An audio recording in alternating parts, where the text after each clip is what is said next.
आप सबको बड़ी इंतजार थी कि प्रपोजल आई है उसके ऊपर क्या किया है। दोनों फोरमों की अब चर्चा होने के बाद ये फैसला लिया गया है जो सरकार ने प्रपोजल दिया है उस प्रपोजल की अगर उसे नाप तोल किया जाए तो उसमें कुछ नजर नहीं आ रहा। 2-3 फसलों का बिकने की व्यवस्था बनाए और बाकी किसानों को ऐसे छोड़ दिया जाए, ये हमें उचित नहीं लग रहा।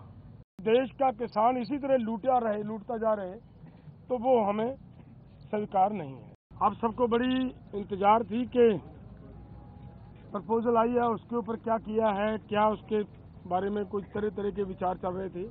कोई कुछ बोल रहा था, कोई कुछ बोल रहा था, लेकिन ये दोनों फोरमों की अब चर्चा होने के बाद ये फैसला लिया गया है कि जो सरकार ने प्रपोजल दिया है उस प्रपोजल की अगर उसे नाप तोल किया जाए तो उसमें कुछ नजर नहीं आ रहा। अगर इसको ध्यान से देखेंगे तो माननीय मंत्री जी कल ये बता रहे थे कि सरकार अगर एमएसपी की गारंटी दालों के ऊपर देती है तो हमारा 1.5 लाख करोड़ रुपया हमारी जेब से खर्च होगा, हमारे बजट के ऊपर वेट पड़ेगा। और इसी के बराबर एक खेती माहर साउथ का प्रकाश कामारेड्डी जी के अनुसार केवल 1,75,000 करोड़ रुपया अगर सभी फसलों के ऊपर एमएसपी दी जाती है तो 1,75,000 करोड़ रुपए के अंदर वो काम चल सकता है। तो फिर अगर सरकार इतने पैसा लगा भी रही है तो ये 2-3 फसलों का बिकने की व्यवस्था बनाए और बाकी किसानों को ऐसे छोड़ दिया जाए, ये हमें उचित नहीं लग रहा। दूसरी बात मैं और एक कहना चाहता हूं, देखिए हमारी गवर्नमेंट बाहर से 1,75,000 करोड़ रुपए का पाम ऑयल मंगवाती है और वो सभी लोगों के लिए, मनुष्यता के लिए, इंसानियत के लिए बीमारी का कारण भी बन रहा है, फिर भी उसे मंगवाया जा रहा है। अगर यही पैसा 1,75,00,000 रुपया देश के किसानों को तेल बीज फसलें उगाने के लिए और उनके ऊपर एमएसपी की घोषणा करे सरकार और उसके ऊपर खरीदी की गारंटी बनाए सरकार, तो 1,75,000 करोड़ से उधर के पैसे इधर आ सकते हैं। तो मुझे कहीं पे भी ये नजर नहीं आ रहा कि सरकार के ऊपर कहीं से किसी तरह का बोझ पड़ रहा हो।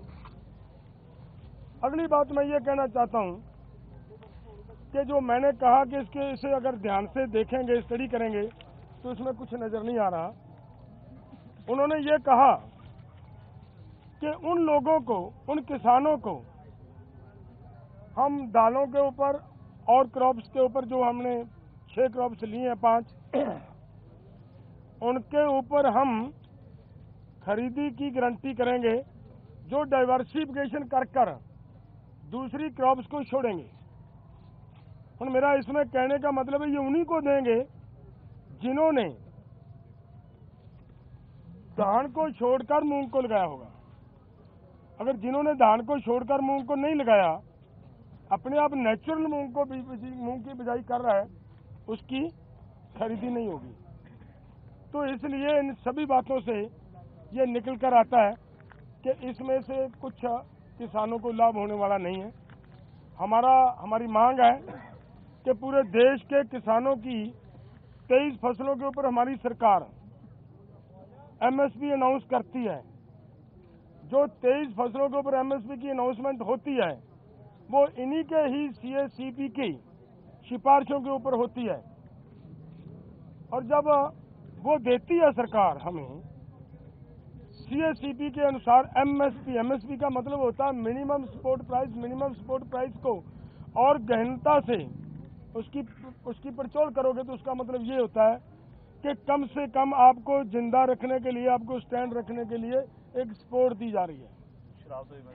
आपके लिए कोई भी उसमें इनकम देने वाली चीज कोई नहीं है उसमें, और वो भी देते हैं जब, और उसके ऊपर भी सारी फसलों की अगर हम ये मांगते हैं कि जितनी आप कम से कम भी दे रहे हो भाई, उतनी तो बिक जाए हमारी, उस रेट पे तो बिक जाए, और उसके लिए भी वो गारंटी का कानून ना दें, तो इसका मतलब देश का किसान इसी तरह लूटता जा रहे, तो वो हमें स्वीकार नहीं है।